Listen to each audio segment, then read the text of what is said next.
ত্রয়োদশ জাতীয় সংসদ নির্বাচনে শেষ দিনে প্রচারের সর্বোচ্চ সংখ্যক ভোটারের কাছে পৌঁছানোর চেষ্টা দেখা গেছে প্রার্থীদের মধ্যে। নির্বাচনী এলাকায় রাতভর জনসংযোগ করেন অনেক প্রার্থী। ঠাকুরগাঁও ১ আসনে ভোটের প্রচারে নির্বাচনী প্রতিশ্রুতি তুলে ধরে উন্নয়ন, স্থিতিশীলতা ও ভবিষ্যৎ পরিকল্পনার কথা তুলে ধরেন বিএনপি মহাসচিব মির্জা ফখরুল ইসলাম আলমগীর। আমাদের অনেক পরিকল্পনা আছে, যদি আমরা সরকার গঠন করতে পারি, আপনাদের সহযোগিতা এমপি হতে পারি, তাহলে ইনশাআল্লাহ আমরা সেই পরিকল্পনাগুলোকে বাস্তবায়িত করার চেষ্টা অবশ্যই করব। জামাতে ইসলাম একটা মিথ্যাবাদী দল, অর্থাৎ মুনাফিক দল। এই জিনিসগুলো কিন্তু জরুরি।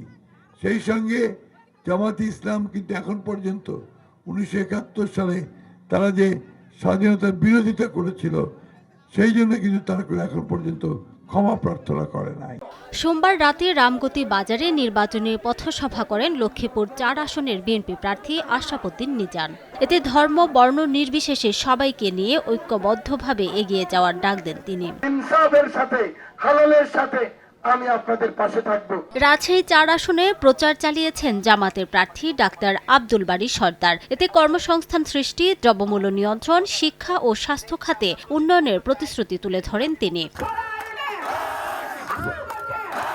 ব্রাহ্মণবাড়িয়া ২ আসনে নির্বাচনী প্রচারে ভোটারদের সৎ ও যোগ্য প্রার্থী বেছে নেওয়ার আহ্বান জানান স্বতন্ত্র প্রার্থী রুমিন ফারহানা।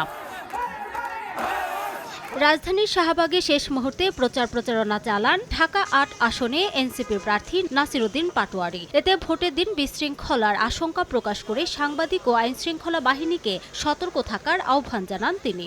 খবর পাচ্ছি তারা অস্ত্র রেডি করতেছে এবং পুলিং এজেন্ট, তারা বলছে ৯টা থেকে ১১টা পর্যন্ত তাদের ইনস্ট্রাকশন দিছে তোমরা এই সময় দখল করে ফেলবা।